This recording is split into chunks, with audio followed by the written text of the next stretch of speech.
Welcome to the Unstoppable Recording Machine Podcast, brought to you by Balaguer Guitars. Founded in 2014, Balaguer Guitars strives to bring modern aesthetics and options to vintage-inspired designs. Go to balaguerguitars.com for more info.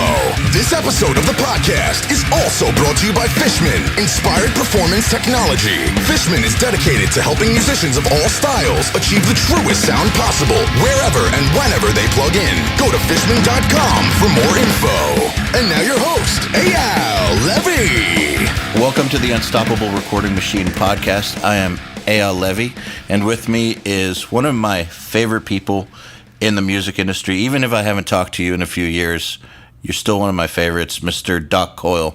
Welcome. Thank you for having me, brother. Yeah, dude, it's really fascinating watching you because you're one of those people who just keeps going and just keeps doing more and more cool shit. Well, the thing is, I can relate to it because I've transitioned in my life many times. And so I look at people who have the tenacity to do that. And I'm like, yeah, awesome. That's great. Like, don't let one time period in your life define you. Always make the future better than the past. I just think it's fucking cool to just see you keep going and keeping on developing yourself creatively and finding new things to do for yourself and new opportunities and new avenues for expression and actually going to the West Coast and just doing so many things that so many people say they're going to do but don't actually do. So, well, I think it's the results of being, I think, ambition and kind of selfishness kind of go hand in hand. And I mean selfishness not necessarily in a bad way, but it's, to a be healthy truthful. amount.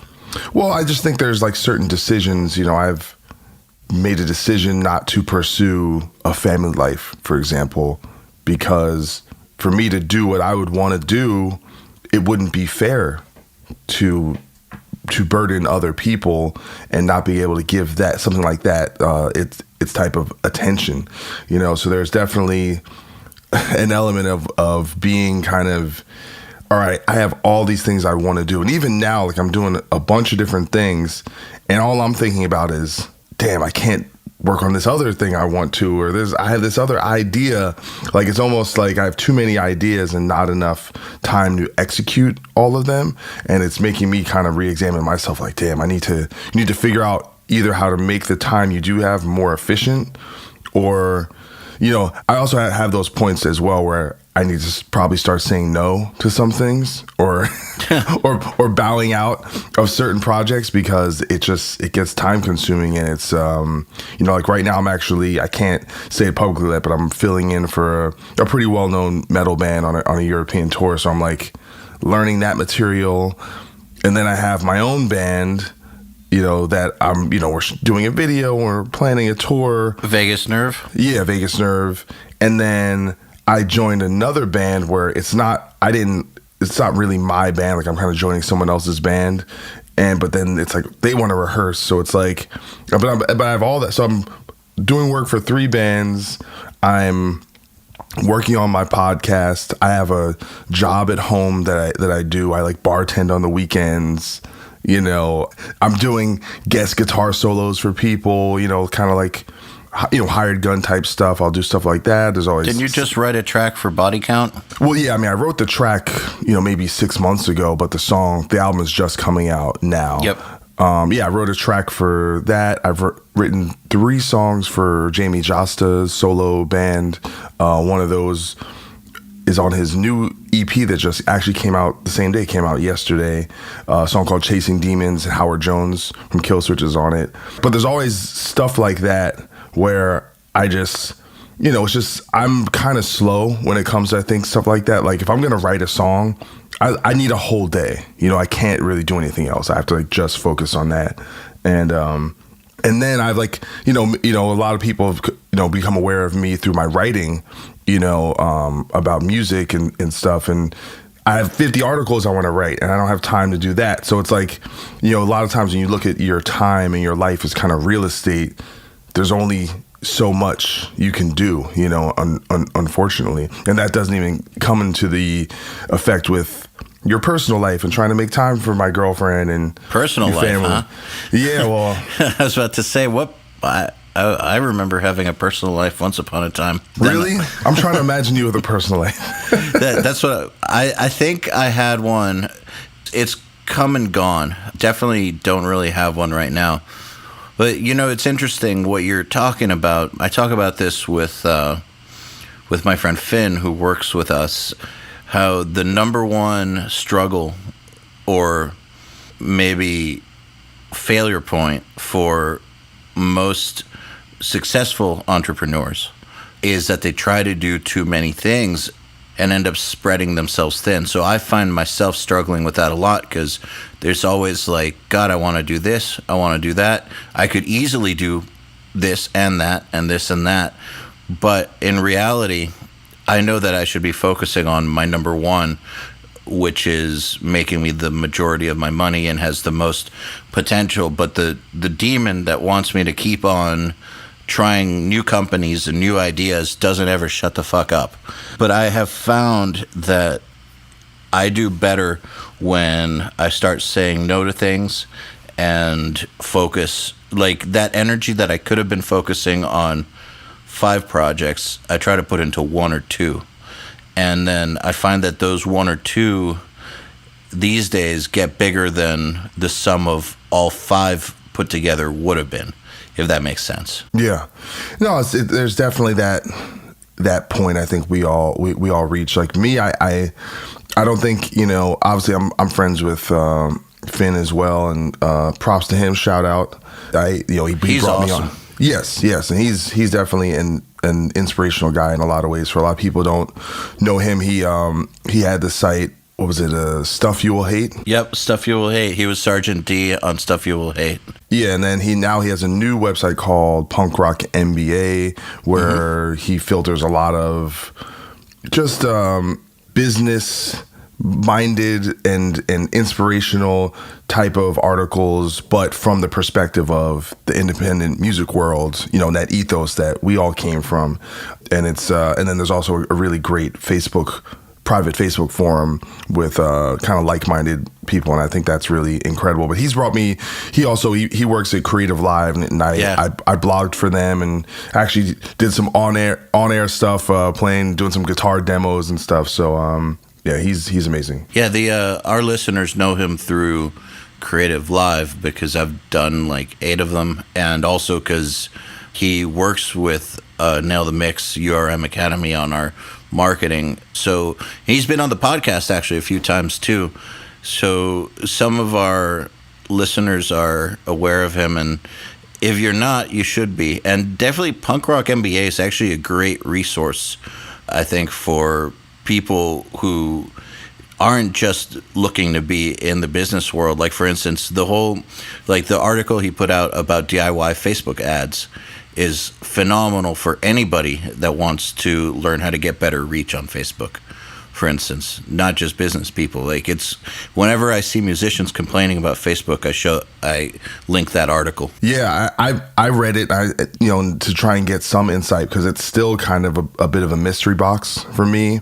Especially with my newer band, Vegas Nerve, because we're not in the position to really do a lot of touring right now, because we're kind of a long distance band and we all do a bunch of different things. So in some respects, like I was even thinking about it. I was like, all right, so let's say you're a brand new band, and more like when you're brand new and you go on tour, you're going to lose money, right?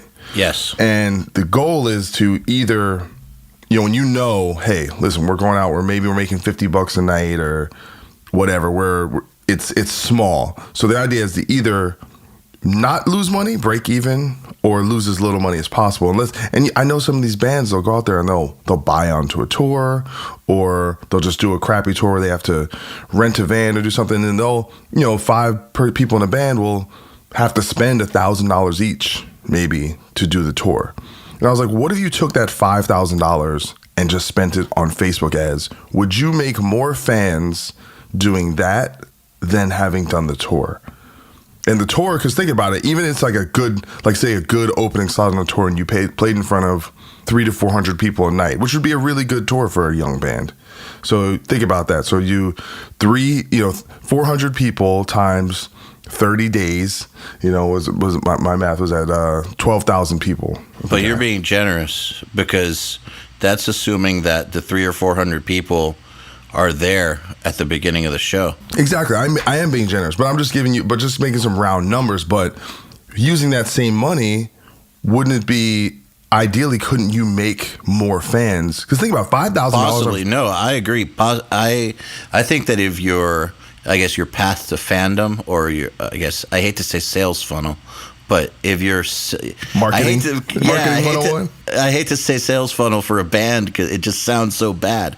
But like, if your funnel is set up to where you can capture people's information easily, like if they click on that Facebook ad and say it's a music video or 30 seconds of a music video, and then they go to your page or to YouTube or whatever, and you have if your branding is straight and all that stuff, like, it's easy to find your band after that, and you have all the appropriate stuff in place to capture people, and you know how to pixel them and retarget them and all that stuff.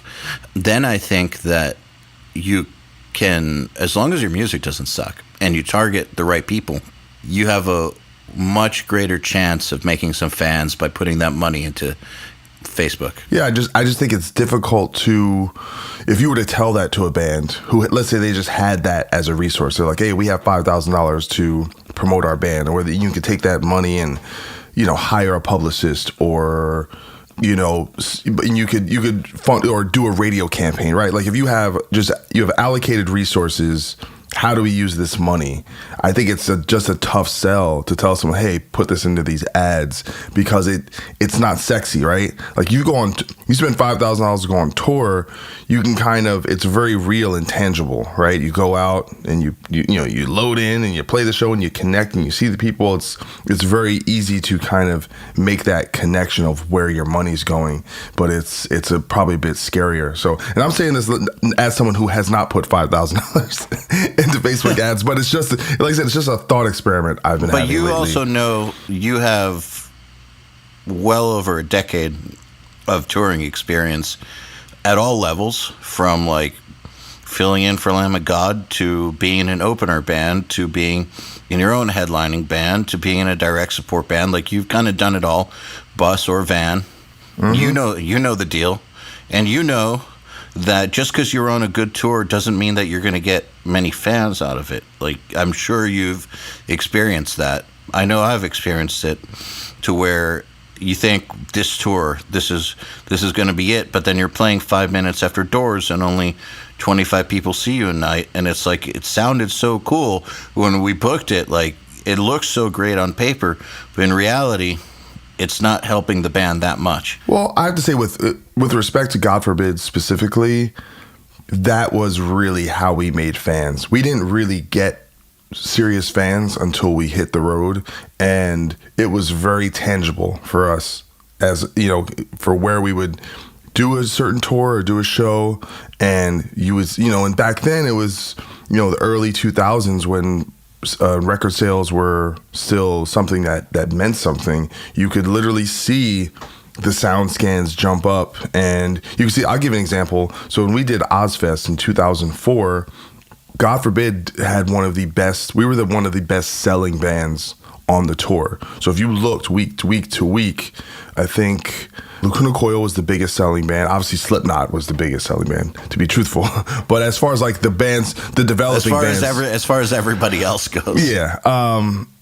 Unearth, Devil Driver, we were actually one of the top selling bands, and it legitimately had to do what was happening on the day and going out and doing the work. It was the one thing, because I think, and I think it's just different for different bands, but for us, when we were really firing on all cylinders, and we were lucky, we did get good tours with the right bands. I can't really think of too many times we went out with someone and been like, this is just it's not working for us, so we're sticking out like a sore thumb. Like, we're a hybrid band, so we tended, if we were playing with more hardcore scene bands, or we were doing with, touring with a death metal band, we were always able to kind of carve our own niche, and my whole thing is, if you're good, it shouldn't matter who you're playing with.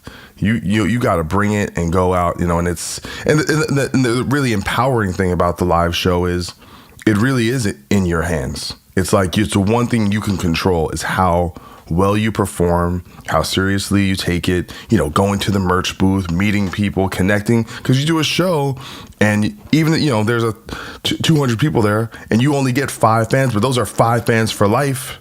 You've done your job that day, as far as I'm concerned. So it's all how you look at it, I think. And it's all, I don't know. With respect to that, that was definitely a bonus for us. But is 5 fans a night for 30 nights worth $5,000? No, but we never paid to go on tour. Now, yeah. We had times when we were breaking even or making not very much money, but we didn't go out and, we never did that like more locally type band situation. We didn't really start touring until we had a record deal, until we had some tour support. We had a manager, an agent, so we were right. Yeah, we kind of started doing things when there was an infrastructure and apparatus that allowed us to do it in somewhat of a responsible way. The thing we did, we just moved back home with our parents and just knew we're not going to make money for like a year and a half. And we're just going to be, and the idea was just go out and not lose money, but you'd have situations back then. We had a van and the van would break down and all of a sudden you missed 2 weeks on the tour and that kind of blew up your budget, or, there'd be all these kind of things, but then you come home and even though you didn't personally lose money, you just didn't have any money. So you're trying to get crappy jobs or figure it out. And it was a real kind of psychological thing of being out there. And when you're on, especially when we started getting bigger tours, when we went out with like Nevermore and Opeth and Cradle of Filth, and, we started to feel like we were rock stars. Like, yeah, because we started, the band started doing well, and we come home and then, you have $8 in your pocket and you gotta go work at Walmart. You're like, I'm not a rock star. And you're living with a parent.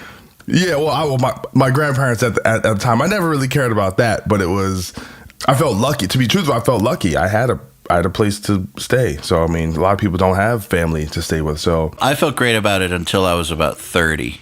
And then I started to feel like a loser. Yeah, but by that point, things were kind of developing their own natural equilibrium around our band. And, things were starting to become more clear at that point anyway. But yeah, it's a tough battle, I think, for how bands want to, figure out what you want to do. And I think the kind of cool thing now is it's a whole new game.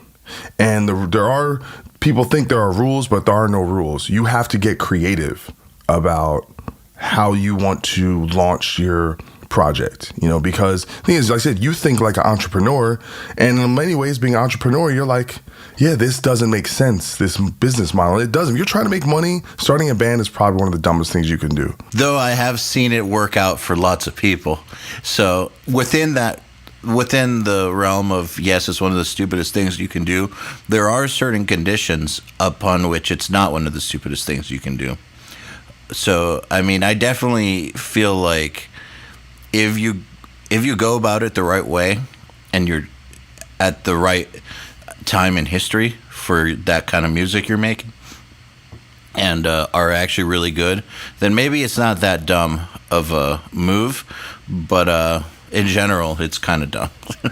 It's tough. Well, it's just a business model standpoint. So if you look at record sales, a record contract is constructed in a way that puts that mitigates the risk for the label as much as possible, right? So that's why. So most people, I don't know how much your listeners know about this, but generally a normal band's royalty rate will be somewhere between 12 and 15% to start for a whole record. So just if the record is $10, you're making $1.50, but obviously you don't see any of that money until you recoup.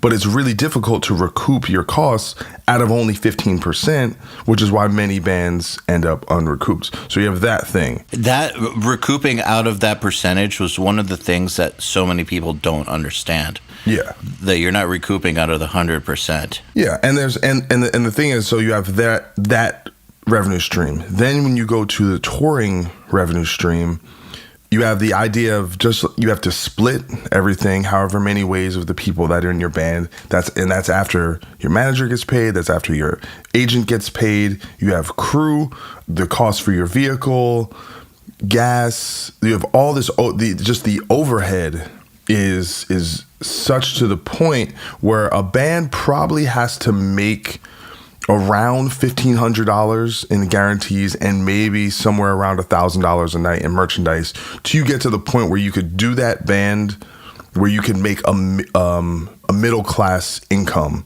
And that's being very tight, like being very frugal and not going overboard with tour buses and crazy stuff. So it's and you know this as much as I do, getting to the point where you're making $1,500 a night in guarantees and selling $1,000 a night in merchandise, that's a pretty big band. Yeah, that's not easy. But the thing is, if you can get over that, right? If you can get over that threshold of those kind of minimum numbers of making a living, then you can do really well. Then all of a sudden you are making six figures, and plus like I think the bands you were referring to that can make money, like that upper crust, the kind of 1% of 1% of musical acts do great.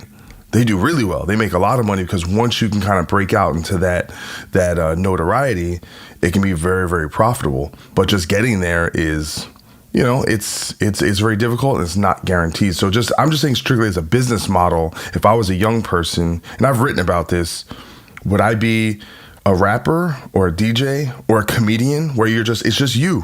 You can just go out by yourself and you have a backing track, or if you're a DJ, you just go out and do your thing. It's just from a business model standpoint, you can go out there in your Toyota Camry and do a tour, I mean, not for nothing. I've thought about that too. It's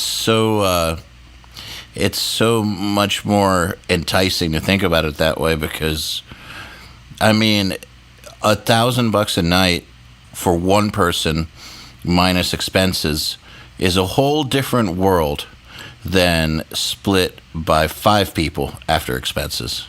Whole different world. I was reading an article about Jason Newsted, and he showed up a couple years ago with his own solo project called Newsted, and he was pumping it up. He was all over social media. They were doing tours. He had Mike Mushuk from Stained playing second guitar in the band. I remember that. Right?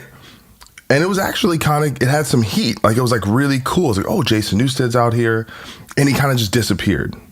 And they had an interview lately, and he said the reason why he stopped doing it is that it was so expensive that he was spending hundreds of thousands of dollars to go all over the world. Now, I'm not his account manager or anything like that, so I don't know how he was spending money or why it was that. But think about it. A guy like that who probably has millions of dollars in the bank, even it was the business model of running a band was too cost prohibitive. And I think about other people like Joey Jordison, who had to launch a new band, and he's the money guy. So him doing his band was probably costing him money. I look at Jada Pinkett Smith, who she had that band Wicked Wisdom. I remember them. And they were doing stuff, and I imagine, and they had 2 buses, and she was paying everybody just for her to be on tour, because you have someone with money in the band, and they're incurring all the costs.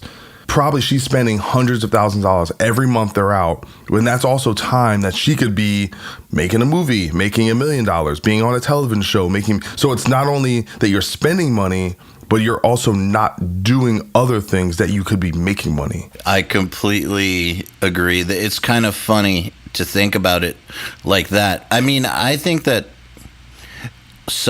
in the particular case of Jason Newsted, it's entirely possible that they thought that it was just going to be the early 90s all over again for him, and just put it out and it'll do great because it's Jason Newsted. And it was a reality call, because the reason I say that is because, and I don't know this for a fact, I could be totally wrong, but the reason I say that is because I've been involved in certain productions where, say, a band was reuniting after a long time and they were successful in their heyday. And so by successful, I mean went gold for instance. Yeah. So, like, actually moved some units back in the day where it mattered. And getting back together, they're thinking that they're going to at least be in the Billboard Top 10.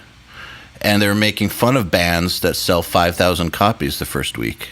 And, you know, talking shit. And guess how many copies they sold the first week? It was 5,600. And... Which is good. That's a good... Yes, that is good for now. But, like, I'm just saying that, like, these guys who come from a different era, it's entirely possible that they're approaching it, that they were approaching touring and everything as though it was still 1995 or something. Yeah.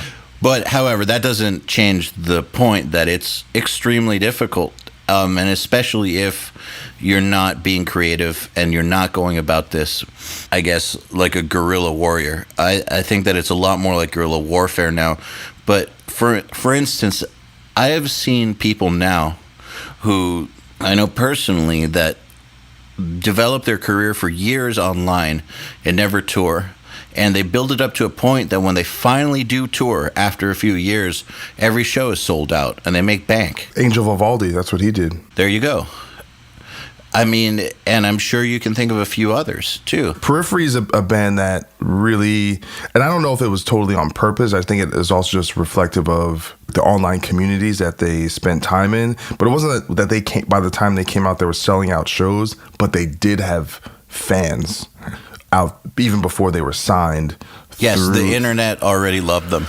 Yeah, and they were able to parlay that buzz into record deals and into, you know, doing, like, we toured with them 2010. Just did this tour with Kitty. I can't remember if they were signed by that point. I think it might have been before they were signed. But you would see in every city, you know, they weren't big, but in every city there'd be that handful of people that already was familiar with the band, already liked the band. And it's, yeah, I've had this article in my head and I've been doing research on it to basically rewrite the strategy of how bands start. And it really was inspired by Vegas Nerve when we were shopping our EP around. And, you know, a lot of the lines from the labels were like, all right, so are you guys planning on touring? This would be a very similar question is, well, are you a band or are you a project? And the insinuation there was that it was just kind of a recording, but we weren't a real band. Like, it was just like something we made and it's a couple guys, but you know, it is a band. Like, we recorded the album live in a room and the chemistry and all that stuff is really important, but I understand what they mean by that. That's a fair question. Totally a fair question. In 2015, 16, 17, whenever it was that you were talking to them, that's a totally fair question. Yeah, so totally fair question. And it really actually made me look to the band and kind of be like, all right, we have to ask ourselves how seriously we're taking this, because I wouldn't want to sign a record deal and they had certain expectations that we weren't able to follow through with, you know, because I think I'm very much into the ethics of business. And, you know, this community, the heavy music community is very small. Everyone knows everyone. And if you do bad business, it gets around and people want to work with people that they feel care about fulfilling their obligations. It's really, really important to me. So what I was thinking about was, all right, so labels and managers and agents, they want to sign a band and they want that band then go out and tour constantly for that first record, right? But the band is new, so they out the gate, they're not going to be making very much money, or they're going to be spending. It's going to be very difficult. So that group of individuals has to make a decision to essentially risk their well-being for X amount of time for hopefully some payoff down the road, right? And my thoughts about this, and as someone who's been in that position but also has studied stuff, I've noticed a lot of bands get defeated mentally and emotionally during that time, right? Oh yeah, absolutely. And I think they kill the golden goose early because they want results early. And it made me think about all the European bands like Opeth, bands like Dimmu Borgir, that they didn't even show up in America for years later to like their fifth album, right? Or Gojira, perfect example. Yeah, so what they were doing was they were dealing with their circle of control, right? So you look at a band like Opeth, who did one tour with Cradle of Filth in like the 90s and didn't really start touring until their like fifth album. And the thing I was thinking about that was, what did they do in that time of those 4 albums? They made fans by just being a great band. And they developed themselves artistically, which even if you look at rock and roll history, like classic rock bands, in the older days when record contracts were far more ridiculous, they also gave you far more chances. Like, it wasn't uncommon for a huge star to have 4 albums out before they hit. Yeah, and look at Pink Floyd. 4 flops. Yeah, Pink Floyd's a great example. Floyd, Aerosmith really, grinded it out. And so this is kind of, to me, I guess the concept is the new artist development, is that we need to, as an industry, we need to, like, even though I understood where those labels were coming from, they weren't understanding like that. We kind of have to start looking at this like sports, right? So if I'm an NBA fan, so I'll use NBA as an example. If I'm looking at the player with the most talent in the draft to make my team better, and I'm saying, well, if he's not going to be good, if he's not going to be an all-star the first year, I'm not going to draft him. But if I take him and then I develop him, by the 3rd or 4th year, he's going to be a great player. What makes more sense? To get the guy who's going to be good on day one, or the one who's going to be great if I just work with him for 3 or 4 years? We want to be thinking long term. So I think, even though I think those labels are right, I also think they're looking too much in the short term and need to be aligning themselves with the best talent, right? The kind of talent, but also obviously you need sane people, right? You need responsible people. That's important. But it just got me, but also made me think about bands like Lamb of God, bands like Killswitch Engage. Like this is, from being friends with them, I don't think Killswitch would have became a full-time band unless they signed with Roadrunner and they could get tour support and they could get big opportunities. They weren't like desperate to be rock stars. They all like, everyone had other careers. I look at the Lamb of God guys. They were in their 30s by the time things actually started happening for them, and they were really smart. They weren't like, all right, guys, we're going to quit our jobs and go get in the van. That band did one van tour. and they did only buses after that because they would, share. But they were, they valued themselves, and they said, no, I'm not going to go chase something. We're going to let it come to us. And they were patient. And even though, those 2 bands in particular had huge success on their kind of first label releases, and they did well, but it's this thing of not getting too ahead of ourselves. And I think it's as an industry, unless we, like I said, just killing the golden goose because we want the eggs now, is like, we have to develop more patience, I think, as an industry. One of the best ideas I ever heard came from Blasco, one of our conversations, where he said that he thinks that the industry, the label, should undergo a mandatory signing freeze of 1 year. Because, it'll never happen. But just think about if somehow that happened, where for 1 year you can't sign anything. So for that 1 year, you can't get distracted with shiny young bands that suck and aren't going to do anything. And you're going to have to really work your roster to try to get the most out of it.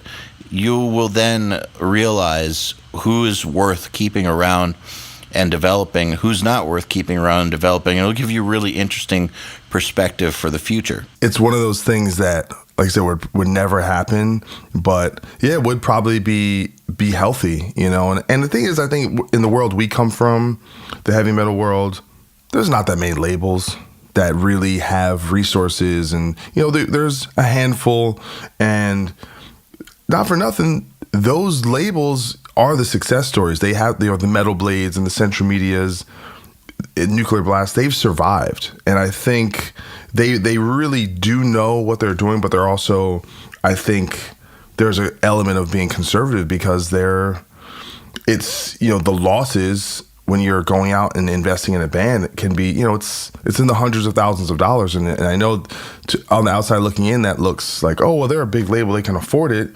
You know, those are people's jobs and salaries. Like if they lose that money, then that means they got to fire someone. So it's tough, man. I don't envy the A&R people of today, because I think, you know, the risk is definitely prohibitively higher, you know. Well, there's this catch-22, because you want to find the talent, right, to develop it and invest that into it. But then again, it's so tough to move records that if you don't get results right away, you're firing people. So that's why the signing freeze is a great idea, because you won't be spending those resources on dumb bands. And I'm saying this because of my years producing bands and dealing with these labels. I thought they were signing too many shitty bands. And that was one of the problem. It was like too many bands were getting like $5,000 to $10,000 budgets, which that's not that great for a record. Yeah. But you can make a record with that. But they were just throwing that money at bands that should have still been local bands. Well, and yeah. I think that right there didn't help the situation at all, to flood the metal market with all these local bands, basically. Well, you know Steve Joe, who used to be at Central Media, now he's at Prosthetic. That dude's an angel, yes. Yeah. So Steve, so God forbid our deal with Century Media ended in 2010. So it's kind of the end of our tenure, and he was our guy over there, and he was explaining to me around that time, 2009, 2010, that instead of signing one band, for two, let's say you gave two bands two $50,000 deals, instead of doing that, they would just give 10 bands, $10,000 deals. Because the math just worked out that out of that 10, 2 of them will hit, just kind of by virtue of the law of averages. And it just, it be so basically what you're having at these labels. And I think the strategy makes sense from the dollars and cents is we sign dependable veteran acts that we know will, it's a simple equation of we put X in and, based on their previous sales, this is the result we're going to get, right? So we're going to, if we're Nuclear Blast, we're going to sign Machine Head, we're going to sign Fear Factory, because we know that those fans are out there. And then when it comes to new bands, unless that band already has is killing it in social media, or it's, they've seen their Polestar numbers and they know we know there's this fan base there. We just have to plug it in. If it's literally a baby band that hasn't made an impact, it just doesn't behoove them to take the risks. Like there's a new band, really great. I'm not going to name who they are, who signed with a bigger metal label, and they kind of got hyped up. Really talented band, amazing. And they kind of got a really good deal, in the tens of thousands, and the band kind of didn't do much. They because the one guy in the band has a business, and he's making money, and so that label probably got screwed because they gave them a more traditional deal, and then the band didn't really do the work, and listen, they still might do it eventually, but it made me very aware of that. These, you have to be, it's just bands are not dependable. You give them this deal, right? You spend $10,000 to make a record, do all stuff. Then they go on tour and they break up, and then you're out of your money. I completely see that, and I remember when I got my first manager, one of the first things he said to me was, in the industry, all the managers and labels have a bad reputation for being the bad guys, but some of these bands are some of the worst guys I've ever met as far as being willing to screw people over, or not even realizing that they're screwing people over for money. So I totally get it from the money perspective, because also I've done spec deals with bands, or I've invested in bands' records back in the day just to have them fuck off or break up or whatever. And so this goes back to what we were talking about earlier about, well, is that $5,000 good to put into Facebook ads or to buy on a tour? I think that the more you can do to establish your success independent of the industry, the better your chances are of making it in the industry. Because of all those risk factors, it will be a lot easier for people to invest in your project if your project is already a machine, basically. Yeah, and it's one of those things. It's like a tough love scenario where if you do it, it's like in many ways I think this hurt, God forbid, was even though we were building an audience in the Northeast and had, somewhat of a name, really things didn't happen for us until we got a label and a manager. And you fast forward 10 years later when all of a sudden we don't have a record deal and we don't have a manager, you realize that you become dependent on a lot of these tools, and we weren't as self-sufficient as we could have been. And in a lot of ways, when you have the manager to do all the work, then you have to do it yourself and you don't know how to do it, you're probably going to make a lot of mistakes. And the self-sufficient bands and the people that can wear all the hats and know how to put out their own records and promote their own records and book their own tours, they're always going to survive. So it's very much like that parent that spoiled their kid, and when the parent's not around, the kid is helpless. So it's amazing how much I've learned, essentially starting from scratch with a new band and doing everything independently. We did a Kickstarter to help finish the record, and booking our own shows and kind of going back to the basics, because it is, even though I did it years and years ago, it's a whole new world. The way you do these things, even though there's some things that are similar, there's a whole lot that is brand new. It's like I didn't know how, I never put out a record like on my own. Like I never went, we going to CD Baby and figuring, we're like doing the paperwork and trying to figure out all the stuff. It's even though I've been in the industry for a while, it's amazing because it keeps changing how much you don't know. Absolutely. Well, it's funny that you say that about managers and labels kind of spoiling bands, by the way, because in some of my production experience, I find that some of the bands that have had more of that have the hardest time with little things like how to book a plane ticket. Like how to get to the airport on time. I remember 2001, first time we went to the UK, and I remember we went with our manager, the Rev, who was at the Syndicate, and he went with us. And I remember I hadn't been to an airport since I was like 10 years old. And I was like I was like scared of the airport, and it's not knowing where anything was and where I was supposed to be. And it was, it's kind of amazing, but but I'm learning that now, like, when Vegas Nerve, we didn't get a label to pick up the record, in a way, it kind of emboldens you to say, all right, we're gonna do things our own. We're gonna make our own music videos. We're gonna book our own shows. We're gonna do our own promotions. And the thing is, I think you can only do that stuff if you have that personal self-confidence to go out and say, hey, I think we are good.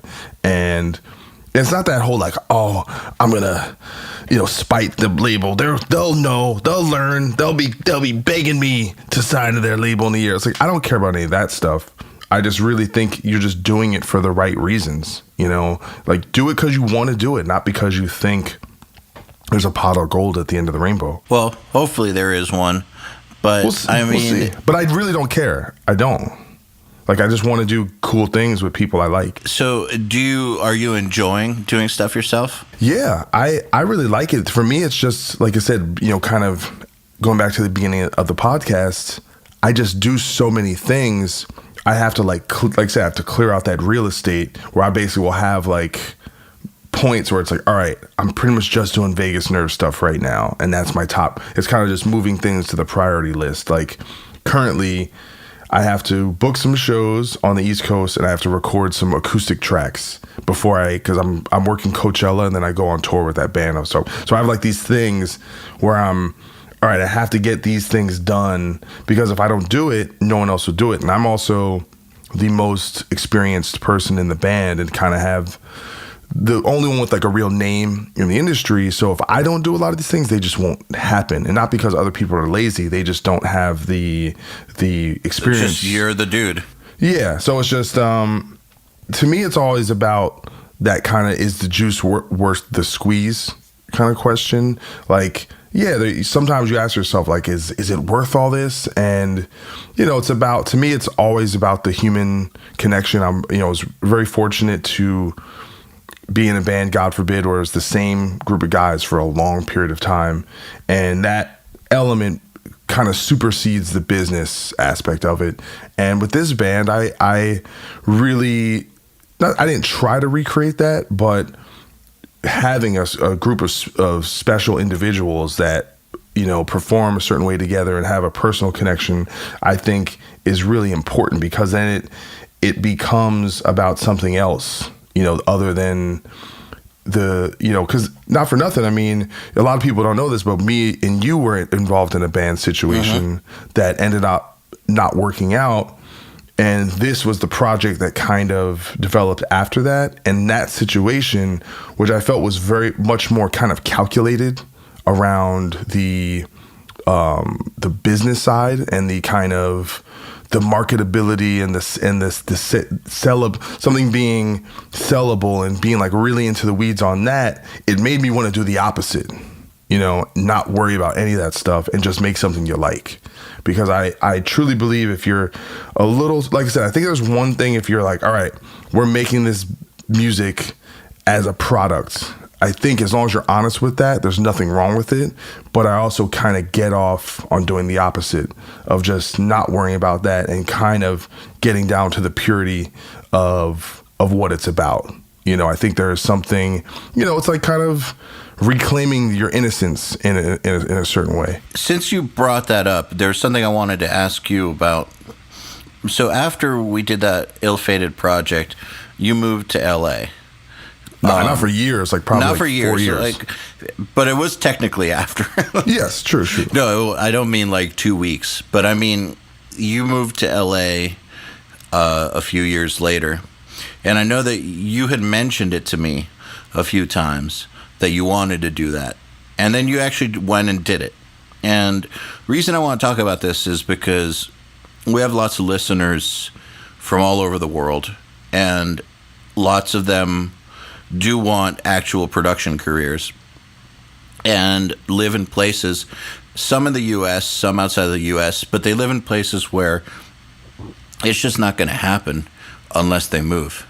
And sometimes you can be in a situation like mine where you could live in a great place like Atlanta and an opportunity comes up in Orlando, and Orlando isn't as cool as Atlanta, but the opportunity's there and gotta go. So I want to talk about your move to LA, like what it took for you to actually bite the bullet and go, how you made it happen, and just your thoughts about uprooting yourself for real or imagined or perceived opportunities. Yeah, so it was always in the back of my head, essentially because I had the opportunity to spend some time out here. I was working for a manager that actually managed God forbid, and she hired me, so I spent some time out here.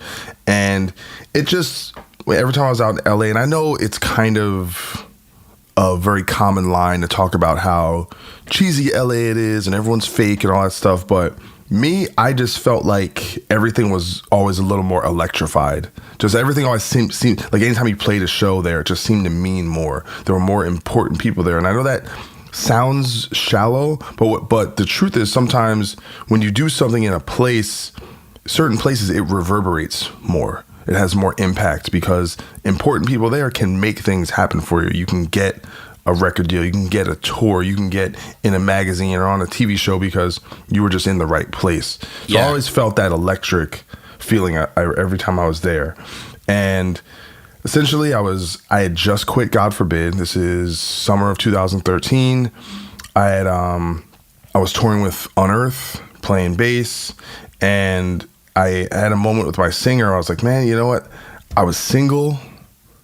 I didn't have a girlfriend, didn't have kids, didn't have any job per se. And things just in New York, I kind of like settled down to a certain degree. Like things were kind of easy for me. You know, I had a job. I wasn't making a lot of money, but I was surviving. But I was like, you know what? I'm too comfortable. You know, like things are just too easy. I'm like, you know what? I may never get a chance to do something like this. You know, I was 30 something years old. I lived in New Jersey my whole life. I'm like, if I don't do this now, I'll never leave.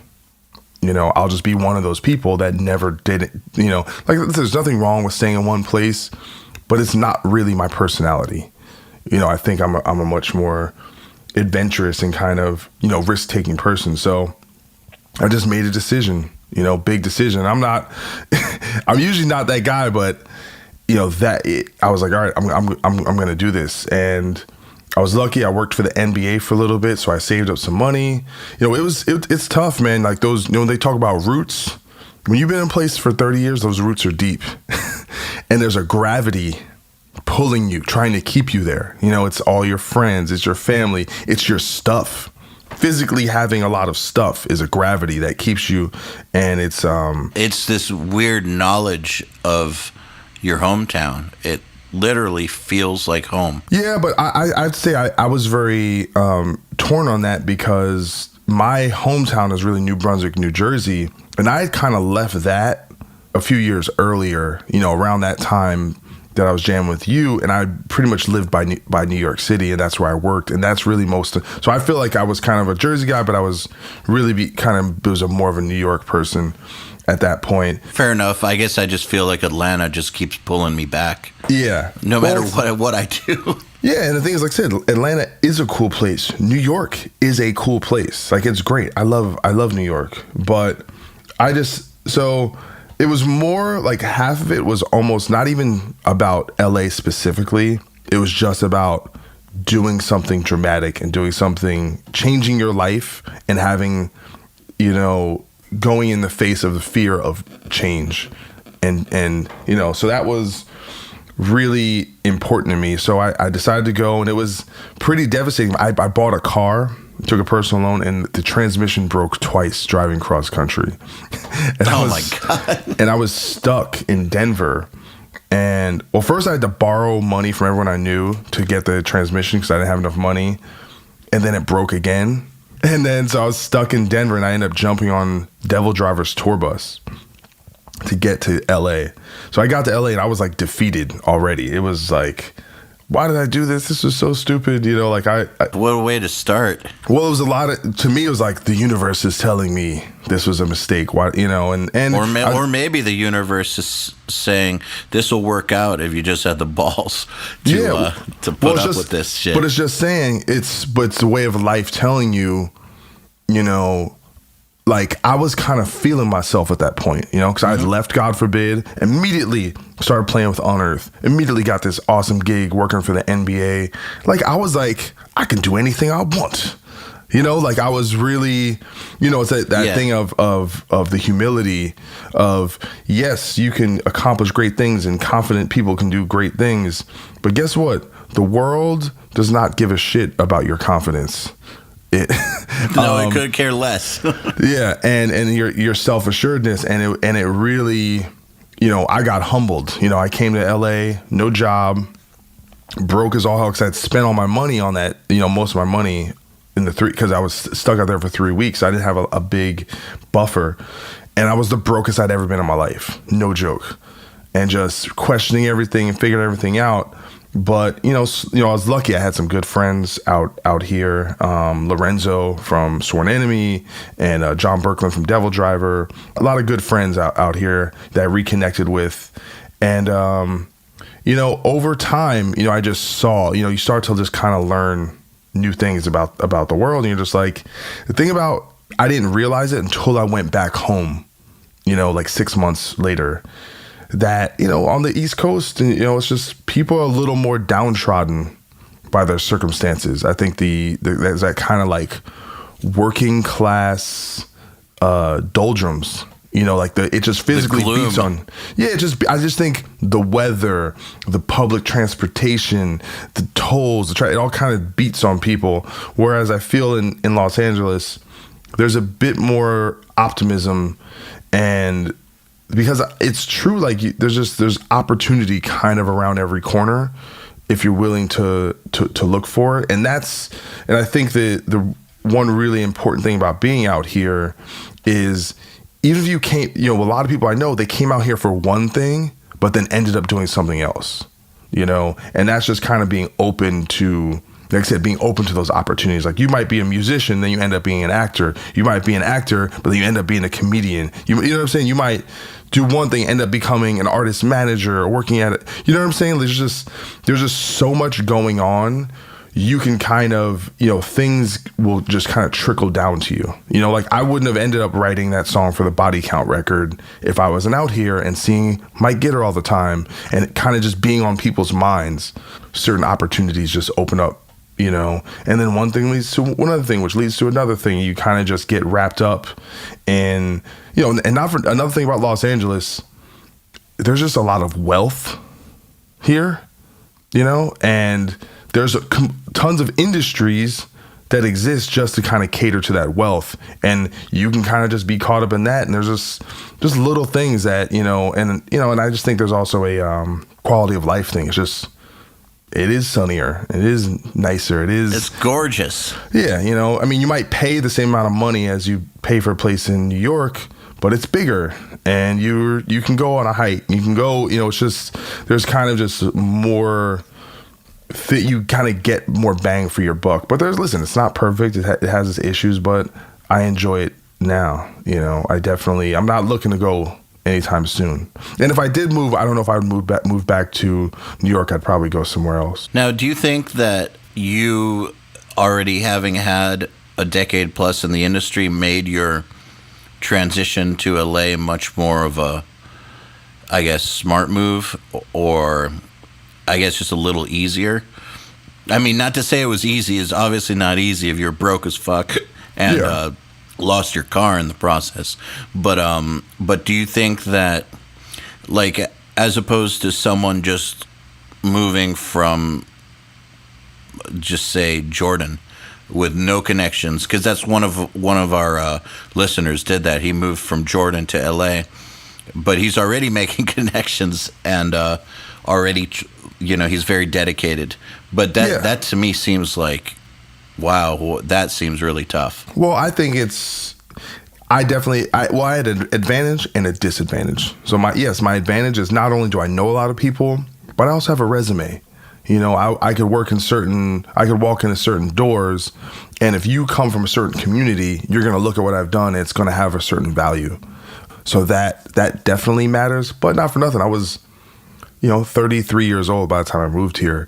If I'd have moved here when I was 26, I could be, playing in, Nickelback or something. But who knows what, if I would have come a little bit earlier when I was a little younger. And the truth is, looks and youth and all that stuff is an asset in the entertainment industry, and capitalizing on that at the right times, because these things, listen, I'm doing all right, but if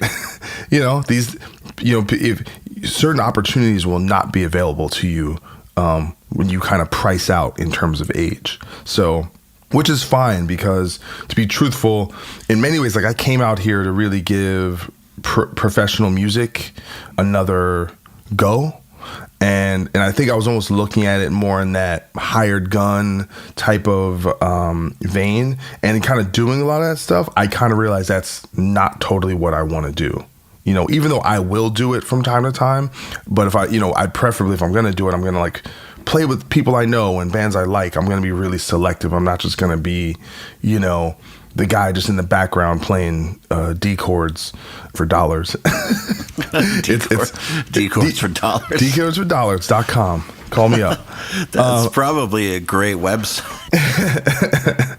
No, but it's like I said, you come out to, and I think you can make the same case for moving to Austin, Texas, for Nashville, Tennessee, a vibrant place like Seattle or Portland, Oregon, these hubs of creative activity. There's these big startup communities, but it really is about, and I think this, not to really bring politics into it, but I think not only from musician's standpoint, I think as a human being standpoint, if you're in a dead end place, if you're somewhere in the middle of Michigan where there's no jobs and there's no opportunities, why do you stay there?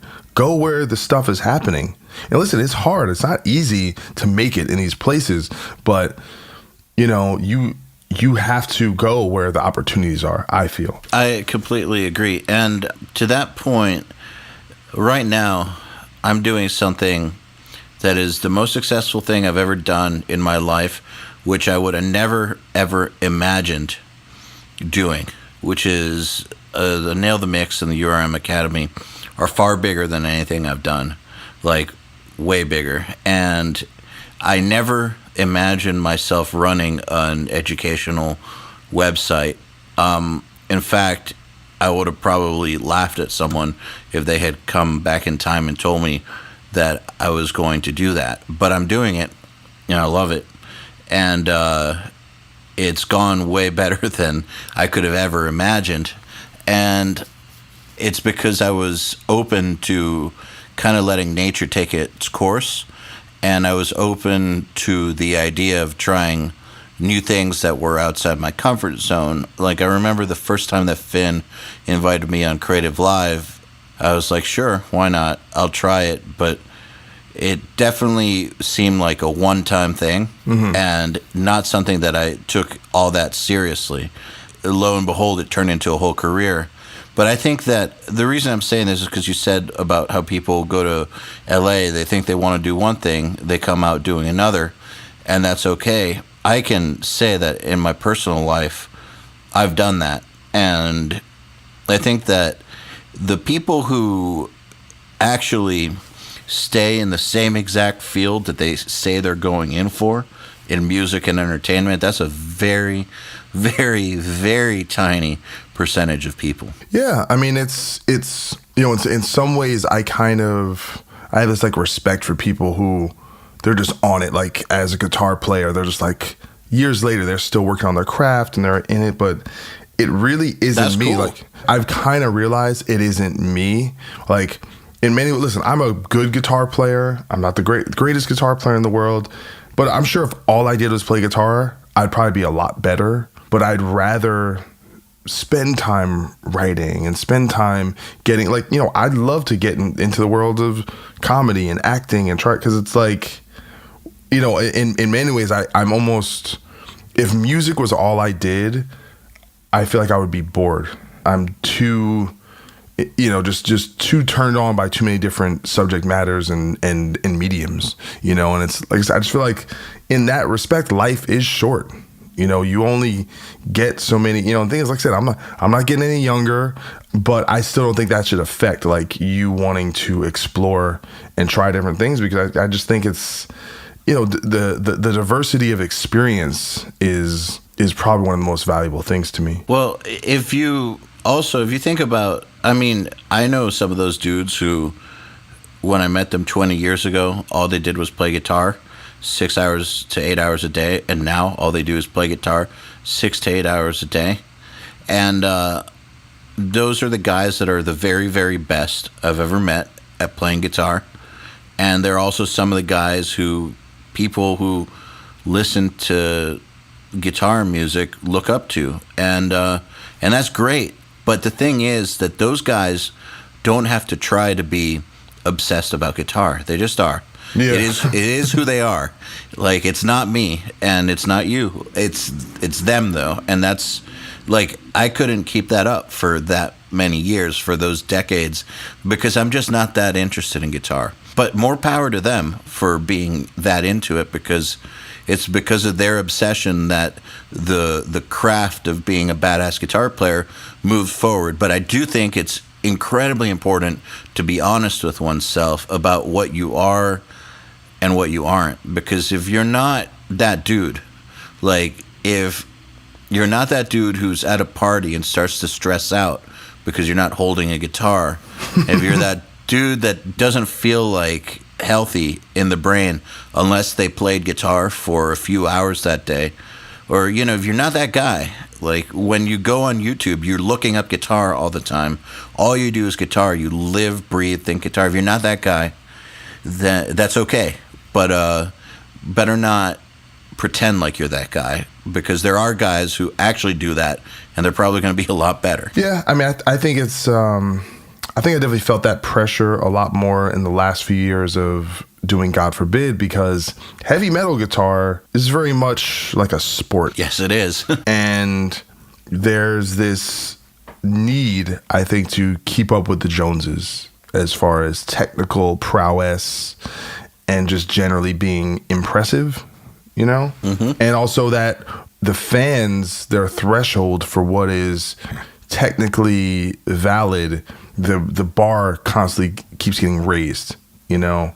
And stuff that sounded crazy, you know, like me, like so I'd point out, you know, like Death, Sound of Perseverance at the time when that came out, I think 1998, where you're like, this is the craziest thing I've ever heard, and it's so next level. I feel like if you played that for some kid who's like the Faceless and Necrophagus are their favorite bands and they never heard it, they'd probably think it was very simplistic and boring.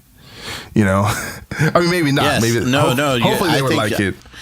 I know, or they more than likely they'd be like, I guess you had to be there. Yeah, and I think that's you know, there's this trajectory with all art. It's like listening to Lenny Bruce do comedy and compare it to, you know, Dave Chappelle's new stand-up or something. Like it goes on this forward or Bill thing. Burr or something. Yeah, just any, like, just the art forms move, if they become more complex and they build, you know, they're standing on the shoulders of giants.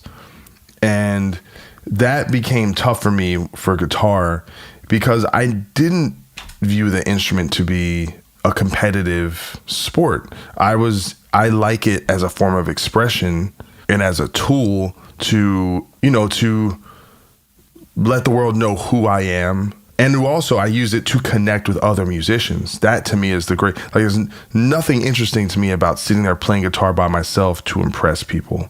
It's the most boring thing to me in the world. What's interesting to me is connecting with other musicians in a room and creating something, or vibing on something, or getting to a place where you're not thinking and you're just being. And that's what's interesting to me. And that became difficult, I think, in the last few years of doing God Forbid, and kind of made me a little more disillusioned with writing heavy metal, is that it becomes this clinical, technical, antiseptic, rigid form of me against you, and I'm the best, and if you're not as good as this guy, then you don't factor in, and it's just like I kind of not interested in, and it's gotten even more extreme the other way, especially being able to play in something like Vegas Nerve, where there's some technical stuff going on and some interesting guitar work, but I don't write stuff for that. I want it to be interesting to my ear, not to, or to make me feel something, not to impress someone or be this, you know, I don't know. Just it doesn't move me anymore like that. Fair enough, but I just gotta say though, not blowing smoke up your ass, you're a pretty damn good guitar player, and what you have going for you that a lot of dudes don't have, in my opinion, is that you just sound good. And that doesn't sound like much, but that's, to me, is almost everything. Because I know lots of guys who are fucking fast as shit that sound like shit. But you've got this tone in your hands that's just, like, badass. It just sounds... You just sound great. And obviously, if other... You know, Lamb of God shit is not easy. So, obviously, if you can hang with them, you can pretty much hang. So... Give yourself a little credit, but I totally know what you mean about not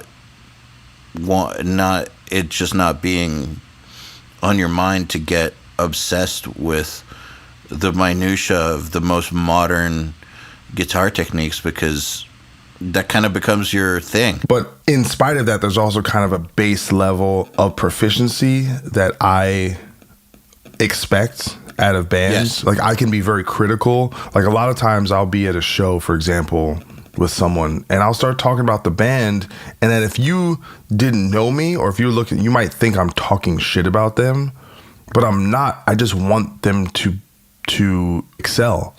And when I hear bands, this is kind of like the thing you did on the Metal Sucks show when you were critiquing the demos, and you have that same kind of ear where you're not hating on the band or the musicians, you just want them to to not make these mistakes, and that these little simple fixes or paying attention to certain details maybe they don't understand, that they can just... Totally. It's not hate at all. I just want it to be better. Yeah, and they can, and it's things they can control, but they have to be aware of it. And it's like, I've almost even thought, and the thing is, or I'll see a band and I'll see that what works, but what doesn't work will just bother me, and it won't allow me to really fully enjoy what's going on, because I'm like, this one glaring thing is just, and it's, and like I said, it's, it might be, even though, like I said, I'm not I think I'm a pretty good guitar player, but I don't think I'm the greatest. But there's also certain basic technique things that I think a lot of bands lack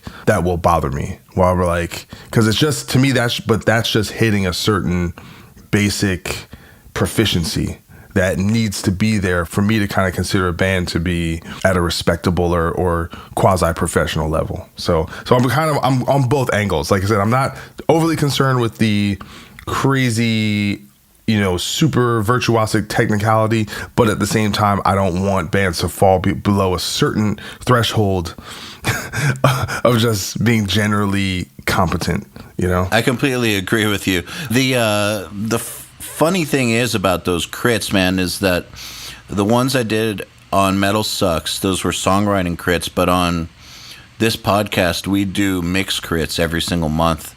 And also part of what we do with some of our subscribers to our upper level is that we will crit them one-on-one on Skype a few times a month. And, man, sometimes we go really hard on our critiques, like down to telling people to just start all over, trash whatever they did, just you got to start all over. But man, the thing is, when you're working on something, it's kind of like when you're dating somebody. You might choose to overlook something because for whatever reason, maybe you don't know how to fix it. Maybe you're not aware it's there.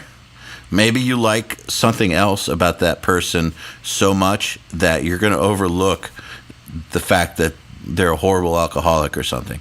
But when we're working on our own music, we just have these blind spots that sometimes it takes somebody else to be like, hey, buddy, these guitars are completely out of tune. What the fuck are you doing? Like, tune your goddamn instrument. Or the verse and the chorus are almost the exact same riff. Like, what? And the vocal pattern doesn't change. Like, come on. Well, here's what I wonder, though, and I think it can kind of go both ways. Have you ever been involved with things like that where you're just like, nah, man, you're doing everything right? Yes. Does it ever happen? It goes that way sometimes? Okay. Yes, absolutely, 100%. I think you have, because like I said, I would listen to your critiques and I'm like, and it's amazing because I feel like there's certain things you pick up that I just don't even have an ear for, but once you say it, then I'm like, oh yeah, I see what he's going there. But like, I mean, you definitely have this angle of looking at things. But it's funny, I think you can go the opposite way too. Like you can have like a Chinese democracy situation where the band and the people involved are so critical of themselves that it never ends. That's bad too. But that's really, really bad. But the thing is, I will submit that I feel like in Chinese democracy, they probably should have had someone, not me, but someone like me, come in and be like, guys, fucking record's done. Is it guys or is it really just an Axl Rose situation? Well, I mean, one guy, one perfectionist. Well, either way, whether it's one guy who's slowing everything down or it's just the culture of the band slowing everything down, I think that in those situations, it is important to have a producer, for instance, be like, guys, this stuff isn't important anymore. The songs are great. We're done. The end. My job's done here. Go home. I feel like that knowing when to stop is just as important as knowing when to keep going. And for instance, with mix crits, we deal with this all the time. Like right now, we have Country Month going on at Nail the Mix. It's the first time we've ever done country. It's just an experiment. We did Meshuggah last month, but this month, well, we're doing. We've got 4 hits that this dude Billy Decker mixed, and he's like one of the top mixers in the genre. And we just feel like people want to get good at mixing, they need to get good at mixing, not just mix Meshuggah. And these country tracks are so well produced and arranged, and it's just so perfect that I feel like the big challenge for people is going to be to not overmix them. Yeah. I think, and I'm hearing people's mixes already, and it's like they're way overcooking these things. Like they don't know when to chill out and stop because it already sounds too good. It already sounds good. It's already great. It's ready to go. So I feel like, yeah, you're absolutely right. The bands or mixers or whoever can nitpick things straight into the ground. They fly that plane right into a mountain if they're not careful. So part of critiquing people is when it is awesome already, to tell people to just fucking chill, submit it. It's done. Well, it's definitely that. I think that scenario of, the garbage in, garbage out kind of thing. That, listen, if you give a mixer great, basic tracks, it's just going to make their job easier. Same thing with like a live engineer. If the band sound, it's kind of hard to make a band like Killswitch Engage sound bad live because they play great, their tones are incredible, they're consistent, it's that thing is always going to be there. So as a producer and mixer now, do you get a lot of work outside of the metal realm? No, and to clarify, I'm doing Nail the Mix full time now. I'll like only do studio stuff like once or twice a year now. Oh wow! This thing kind of took off, and it's been incredible. So, but towards the tail end of when I was to where I was, I guess, mixing full time, no, I wasn't getting much work outside of metal, but I think that's because I worked at a big studio that was known for metal towards the tail end of that whole thing. However, before my band was signed, I did my own studio for years, before I got known as a metal dude. And at that point in time, yeah, I would have country artists come in. I'd have folk artists. I'd have all the genres pretty much. It wasn't until I got known in a genre and made friends in a genre that like only that genre would pop up. So I feel like my experience pre-getting the record deal is probably a lot more like our audience's experience because most of them aren't known in the industry. And so if they want to make money at recording, they have to record who will pay them. And you can't always choose, you can't always choose your clients, or at least not at the beginning. So I do think that it's a good idea for them to learn multiple genres, if that makes sense. Well, I think it's interesting to me because I'm, with Vegas Nerve being more of a rock band, and being kind of more, like you start analyzing production in a different way and looking at different just standards. Like you start checking out different. All right, no, like I'll listen to a Queens of the Stone Age record or just I don't know. It's just interesting to me, how that kind of changes, and because the metal world it becomes so, I guess, everyone starts kind of going from the same playbook. I think in a lot of ways, or at least it has, I'd say in the last, 10 to 15 years. And just because the budgets aren't there and everyone's using the same plugins and using the same software and using an Axe FX I've noticed how it's, in a way it's great because it's kind of equalized where overall, even like hardcore records sound great now, like for like signed bands, they have these really, the work like Kurt Ballou has done with bands like Code Orange and stuff like that, and you're like, damn man, these records sound great. And unsigned bands that, because of resources like Nail the Mix, people without a ton of money can actually get stuff that has a really high quality. So I think there's good sides and bad sides to the, I guess, the sameness of some of the tools. I will tell you though that the best mixers that we've had on all draw from multiple genres. Yeah.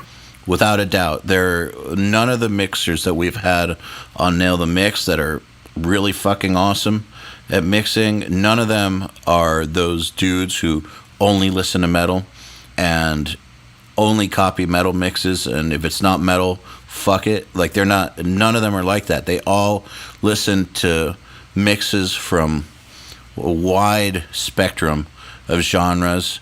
And the thing is, a lot of them try to record or mix stuff in different genres. You just don't hear about it as much because, you know, in the metal world, lots of people just focus on metal. And so you don't hear about a lot of this other work that these people do. But the best guys aren't typically just, I guess their brain isn't just stuck in this one mode, if that makes sense. Yeah, metal has to be the hardest music to mix, though, because you're just dealing with It's fucking speed, hard. low tuning. You're essentially like you have a kick drum, but but the way we make kick drums sound in metal is the opposite of the way a kick drum actually sounds in real life. And it's just trying to organize chaos. Yeah, everything has distortion on it. Yeah, it's nuts, and you know what's funny? So I don't know if you've read this article. Actually, I wrote it for Creative Live, so you probably did see it. It was titled "Did Pantera Ruin Metal Modern Metal Production?" Yes, that's a great article, by the way. And like I said, and even though the title kind of insinuated I was kind of shitting on Pantera, I really wasn't. It was more an examination of how we kind of got to the modern metal sound, which is very pervasive. But you know what's crazy was Pantera's sound guy hit me up on Facebook to tell me I hit the nail on the head with that, and I was like, whoa, I think crazy. you did. Like I said, I do like my own little home demos. And I've recorded a bunch of records with some really great producers, but I'm still kind of a novice when it comes to recording. I don't have much technical skill or know-how, but I do listen with a keen ear, and I care about production. And if there's a good record, but the production doesn't do it for me, it makes it difficult for me. You know, I do care about production, so it's something I pay attention to. So it's a good thing there are people like you out there actually know what they're talking about. I just don't want production to suck. Like, the thing is, okay, so you know how we've talked about a lot how the bar has gone up for technical musicianship? There's also been an opposite thing that's been happening, which is just as much as there's this, I guess, surge in proficiency, there's also a surge in suckiness from a lot of bands who rely on technology and producers who try to rely on technology, who Cut corners. Yeah, cut corners or only write in Guitar Pro, edit everything together because people can't play. Not because it's an artistic choice, but because people can't play. And I feel like it's hurt music to a degree. Like, I feel like if I want to go back to what we were talking about with labels earlier, with a lot of these bands that got signed and thrown in with producers shouldn't have been signed in the first place. They weren't good enough. They didn't have that basic level of proficiency that you were talking about that you want. Like, I know what you're talking about. Just a basic level of, like, competency is not there with a lot of these newer bands, and the budgets are so low that they get sent. They'll record with their buddy who doesn't know how to record, and it'll sound okay just because technology is so good that, you know, the bottom has risen a bit. Like, it's a lot easier to get a mediocre recording than it's ever been. It's just as hard as ever to get an amazing one, but it's a lot easier to get a mediocre one. My challenge with Nail the Mix is to try to combat that and to help people who don't have budgets or who don't have access to an internship or whatever, help them get better so that I guess that downward trend in skill starts to disappear a little bit. I hope, just a little bit. Yeah, I know what you're saying. It's the idea that the technology is there, so in a way, it actually can make a band kind of lie a little bit about how good they really are. And so they can't really, they're not as good as the recording, but the technology gives them a way to fudge the numbers, so to speak. Yeah, but I'm talking about extreme versions of that, because I feel like maybe that's always been the case, that like bands fudge it a little in the studio. Like even back in the 70s, they would have session musicians come in, you know, when like a guy was too much of a drug addict to play on his own records, or, you know, I think that the studio has always presented an idealized version of what the band is, and that's okay, because a record is forever and a band is comprised of human beings, and some days might not be their best day in the studio, right? Like, and the record shouldn't suffer because someone's having a bad day. However, what I'm talking about, I think, takes it too far, to where it fakes it to a degree that they will never be able to accomplish. Like, it presents this image, the sonic image of this band that's just not true. And so they go out and play live, and they have to use backing tracks on everything because the band can't actually play anything. Yeah, I definitely understand that, and I think that's something that in many ways I think that falls on the fans. And the reason why I say that is that if you have these bands where they're really the half of what they're hearing or more is on a track, and fans don't really care, bands are going to keep doing it.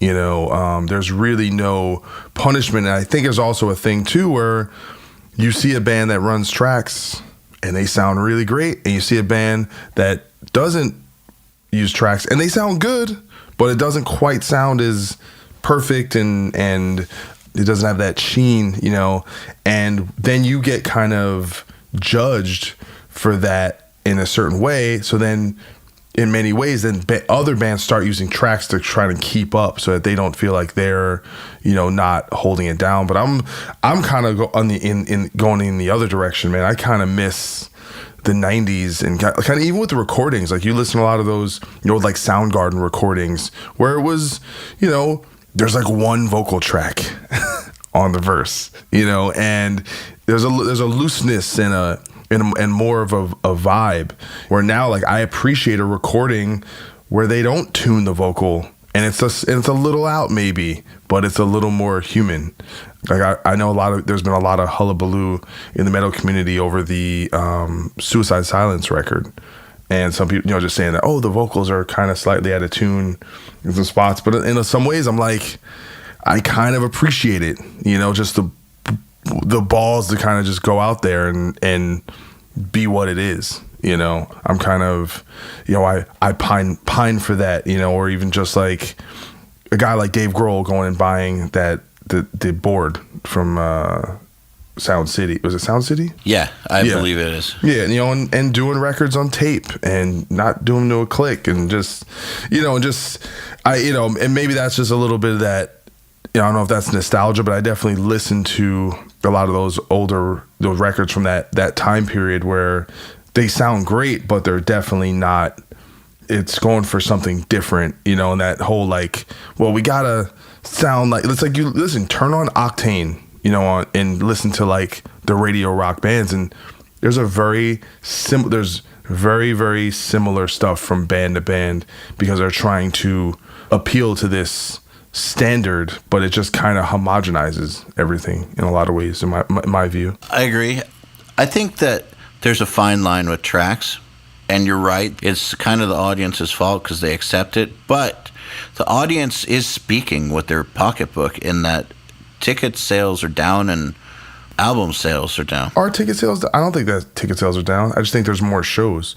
You know, the big shows aren't having trouble selling any tickets. You know, Guns N' Roses goes on tour, sold out. You know, well, yeah, of course. You know, Lady Gaga goes on tour, sold out. I think ticket sales are actually, if you look since the record sales started really going down, we sell way more tickets. It's just there's just more acts on the road. So it's really, you know, it's difficult to look at those things in like kind of a macro sense. You know, you have to kind of understand that well, who are ticket sales down for? Are you sure? Should we look at the numbers? Because I get these, like I'm on this couple newsletters, that kind of give you numbers for what bands, and a lot of bands are doing just fine. It really depends on who you're talking about, No, I think we're on the same newsletters, actually. Yeah, probably. There's some good ones. It always kind of blows my mind, but I just thought that the overall pot for live ticket revenue was down. That's what I thought, but I could be wrong. If it's down, it might be down from maybe a certain peak, and I think that stuff goes up and down. But overall, here's the thing: look at, for example, in America, what's happened with the festival culture. It started with Bonnaroo and Coachella and stuff like that, but now it's filtered since Mayhem has ended. We now have these destination festivals, Rock on the Range and Rocklahoma and stuff like that do much bigger numbers than Mayhem and Ozfest did. So and you have things where it's starting where like Rock on the Range sells out before they know who's playing, and same thing with Coachella, much like some of the European festivals. So I think the experience of going to a place and seeing a band or seeing music or an event, it's something the internet hasn't been able to replace yet. So there's still a very high value people put on that, and they're willing to spend a lot of money to go to these things, So it's just a matter of, I think in many ways, sometimes we are skewed because of our little pocket of the world. We kind of see the ebbs and flows of, well, this band was doing these kind of numbers, now they're doing these kind of numbers. But is that reflective of just that little piece of the pie, or the whole, or concerts as a whole? But I think overall the live music realm is healthy. Man, I live in California. There'll be within like one day, it was like Meshuggah was playing, Baby Metal, Cavalera the Cavalera dudes were doing their show with Black Dahlia Murder, and like all 3 shows were sold out. So I mean, that issue isn't being heard here, as far as I know. So, but it's hard to say. We'll have to look into that. We'll get back to you with the numbers. Yeah, I'm actually curious now, because you're bringing up really good points. I'm actually curious, and I want to go look. I think you might be right, but I actually want to go look and see, and I'm gonna hit you up when the podcast is over once I find out. Actually, I'm looking at something right now. Yeah, so I'm on Polestar. So the top 100 tours of North America grossed a record $3.34 billion in 2016, 7% up from 2015. Damn. So my instincts were correct, but I'm not going to break my arm, pat myself on the back. I just, I try and stay up on these things. And I think, and it's, and that's the thing about pessimistic or optimistic views into trends, is we got to look at the data. We can't just, a lot of times people say, well, it feels like ticket sales are down. Well, let's look it up. Let's see what's going on. But keep in mind, that was the top 100 tours, right, of that year. So and this is the music industry, much like the real world. No, dude, I'm wrong. I'm straight up wrong. I'm looking on somewhere else, and it went down in 2010. I'm looking at the overall revenue. Yeah. In North America from 1990 to 2016. And in 1990 is $1.1 billion. In 2016 is $7.3 billion. And it's gone up every single year besides 2009 to 2010. And then around 1994 to 1995, it also went down. Yeah, and I think that's a reflection of, I think people do have a little more excess income to spend, and the people who do well are going out. And I think when you look at, and I think people don't really look at things like this, is that, yeah, people aren't buying records, but that money is going to other things. It's not like that just disappears.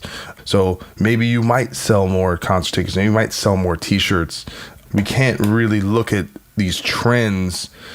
and the thing about data, certain data only tells you part of the story, right? So if I look at, well, record sales are going down and, in this trend, well, yeah, but there's other factors that happen outside of that. And we have to take into account. Like I said, if you want to look at things through the prism of here's why everything is negative, it's very easy to do that. But I think, you have to kind of step back in many of these cases to find out what's going on, because a lot of times there's 1,000 different threads, and you have to figuring out the entire narrative of what actually is going on can become a lot more complex and can't be encapsulated in one tight headline often. No, I'm looking at a quote right here where Michael Rapino, president of Live Nation, is saying that, talking about their record years, and saying that in 2016 we have had 3 days selling over 900,000 tickets, placing them among the top 15 days of all time, and setting us up to deliver robust growth in ticket sales for the year. Yeah, it's great. That is great. But here's the rub on that. Who's making the money? It's the Rolling Stones and Paul McCartney and Guns N' Roses and The Who and the Eagles and Bruce Springsteen. It's the rich are getting richer, and it's, how that filters down to the independent music world and the underground communities, I think is, it's hard to say, but keep in mind the underground world has always fought for scraps. That's just how it's always been. I remember going to hardcore shows when I was younger, and there'd be 200 people at the show, and to you that was like a huge wow. Everyone's here. This is a big show, So it's all about the perspective on it. I mean, people don't even realize. I mean, no one played stadiums before the Beatles. That wasn't even a thing. And there's now this year there's 20 people going out playing stadiums. Like that's crazy. That the Beatles were the biggest band of all time, and they were the first band to be in stadiums. And now it's like, Foo Fighters are playing a stadium, and Taylor Swift is playing a stadium, and Metallica is going on a stadium tour. So it's kind of crazy how these economies have shifted, and that our perception of how big a band was, or how big things I think a lot of times we just look at the 80s or even the 70s for this era of like arena rock, and well, that doesn't exist. Well, yeah, but it's it manifests itself in a lot of different ways. There wasn't a hip hop industry before the mid 80s. Now you have Drake is going out and doing multiple nights in arenas. Kanye is going out and doing multiple nights in arenas. These are genres that didn't even exist before a certain time. So and with that, just new economies, grow up, and it's important. I think it's great. It shows that people really still do care about music. They still care about entertainment, going out, getting out of the house, not just sitting in front of a computer. It still matters to people, and that's important. What's amazing is when you actually look at the numbers, you can't be negative. Well, you could be if you were. Could you say I'm not in Coldplay? I'm not in Muse. So my band, there is that the negative angle of it is that it's no different than the regular economy. The people at the top are doing very well, and that figure out how to square that circle is to develop, just like you can say the U.S., but I think you just say the Western world is, how do we develop the robust middle class of the music world or entertainment industry? That's the difficult area. And kind of full circle, that goes back to artists nowadays knowing what to do with that $5,000. It's a lot more on them now, I think. I think that's kind of the big thing, is that now it's a lot more on the individual to know how to invest their time and their money in order to get the results that they want. Whereas before, one thing that we can't deny is that record sales are down, and that the label apparatus is not what it used to be. And so instead of that, you got to figure out your own way. And the beauty, though, is that as we have seen, it's not like the money's not out there. So you just do have to figure it out, though. And you can't rely on methods from even 10 years ago to work for you now. No, the onus on the creative person, the entrepreneur, however you want to put it, the self-starter, to be creative and about finding new ways. Because here's the thing: this thing is like it's like a jump to conclusions, Matt. No, it's like it's like it's a moving target, you know. And the techniques from 3 years ago that were successful won't work the same, because people catch up on a certain thing and then it gets flooded and then people move on, and it's something you constantly have to work on. I don't have it figured out. You know, I'm kind of just now, like, I did this thing. I don't know if you saw this on Facebook, where I put a post saying I was going to cut out a bunch of people on Facebook, not in a spiteful way, just to say, hey, I've had this Facebook page for 8 years. Probably a bunch of it is like people who added me because they were a God forbid fan in 2009. I did see that. Yeah, and they probably have kids and they've moved on, and they're not like music and the stuff I'm doing is not on their radar. And that's no like diss to them. It's just like if I post something, the people that are actually seeing what, do they care? Are they even seeing it? So I'm like, for someone like me who writes articles and makes podcasts and who needs listeners, I have, you know, thousands of pending friend requests and followers, people that care about what I'm doing right now. Dude, you're a smart motherfucker, because having an engaged audience is much more important than having a bigger audience. And what you're talking about isn't even getting a smaller audience. It's just replacing the inactive part with a more active and engaged audience. Yeah. Well, the thing is, it's just that I was thinking about this, that a lot of times we look at these number samples like they don't matter, right? Like the fact that I can put out a podcast and 5,000 people can listen to it. God forbid never played a show and 5,000 people showed up. Do you know what I'm saying? Like, where it was our show, like a headline show. Yeah. That, like, it just, because on a computer, you just see a number that says 5,000. It kind of doesn't mean anything. But if you picture what 5,000 people looks like and what that really, like, think of a venue that could fill. And you're like, wow, that's, if you could, and the thing is, and I think it sometimes it feels a little dehumanizing to think of people as like, oh, here's this consumption unit, I can sell this person. It's not about that. It's about just these mediums have power.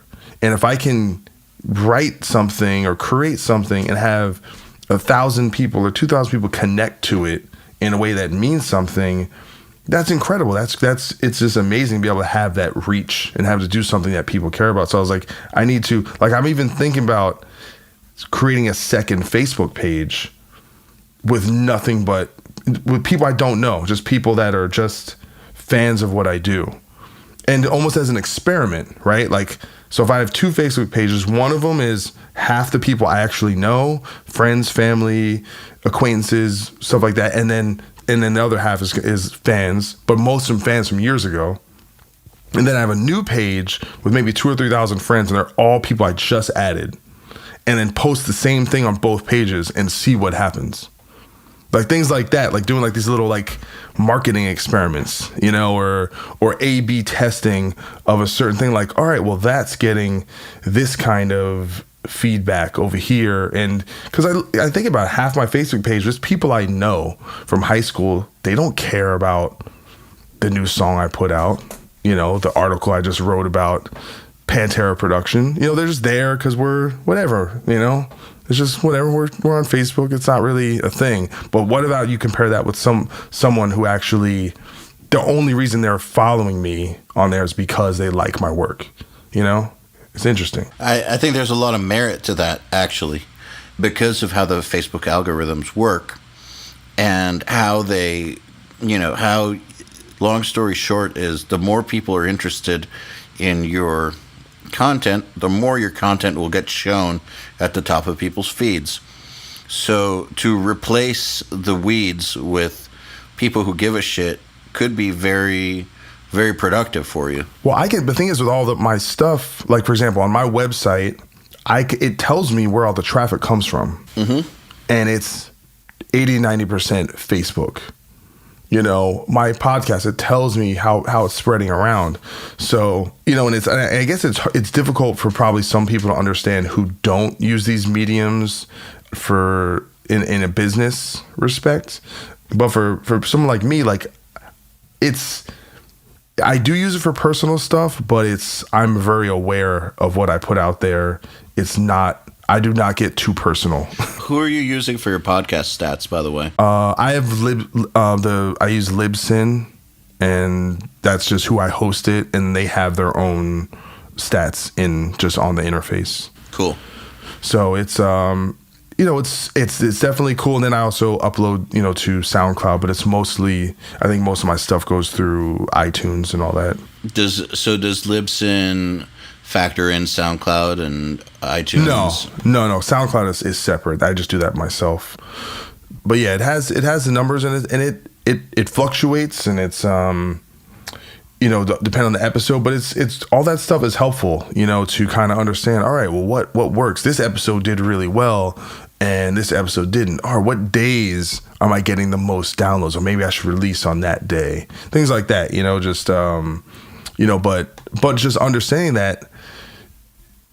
Like for example, if I have 5,000 Facebook friends and 4,000 followers, right?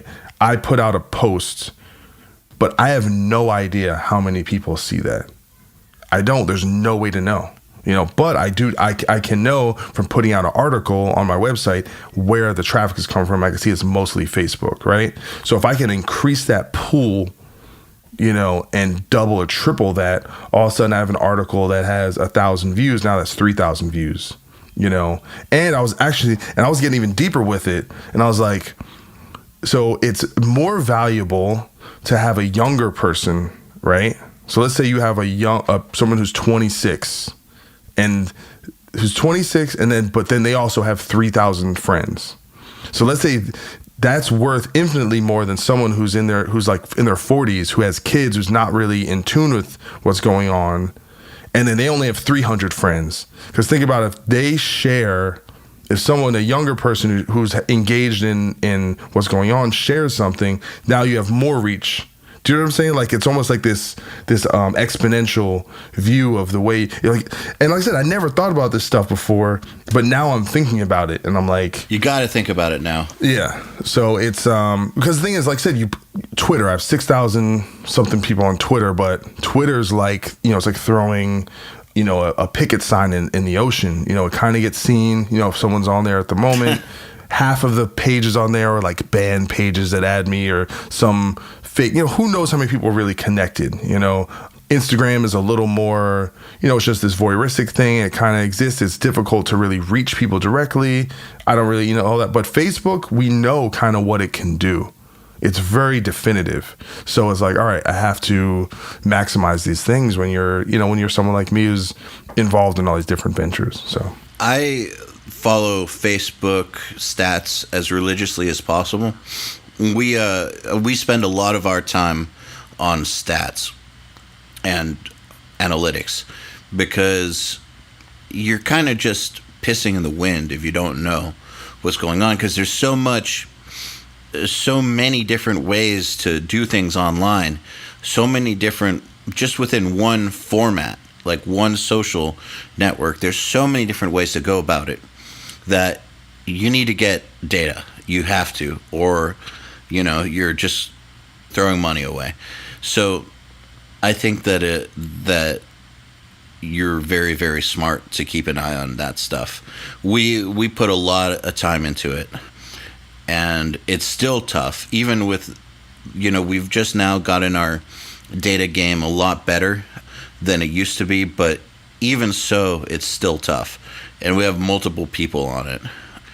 But it just helps, man. It helps to know when people care, where they're coming from, what they care about, what kinds of posts they care about, what matters to them, so that you can make better decisions.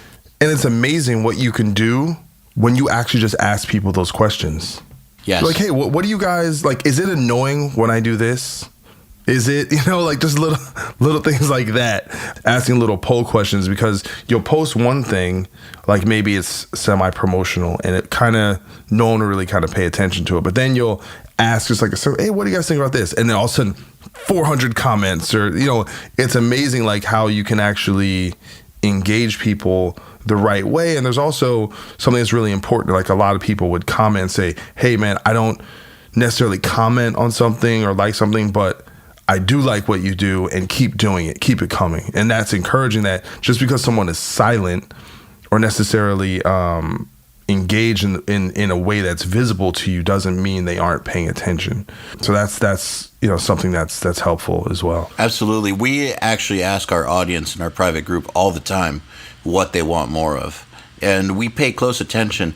Sometimes we have to make executive decisions, though, because we realize that what they think they want and what they actually need are two different things, but we're always paying attention. And I think that it's part of our success is that we do pay attention and we do alter course based on what people want. And you are absolutely right. A lot of people who are not visibly active are still paying attention, and lots of times they will respond when asked directly. Sometimes they end up having the most thoughtful feedback too. So it is important to reach out to your fans or customers or clients, whatever you want to call it, that might not be as active, the lurkers, because they usually actually make up the majority of the people. Mm-hmm. It's actually usually a minority that are vocal. So if you have 500 people that are regularly commenting, there's probably about 4,500 people who read the stuff and don't say anything. Yeah, it's cool. It's interesting, man. One thing. So with Vegas Nerve, when we did our Kickstarter, one of the things I started doing was just literally messaging people directly. I say, hey, I'm working. You probably, I don't know if you give a shit about what I'm doing, but I have a new band, first new band since God forbid. We're doing this thing. Check it out.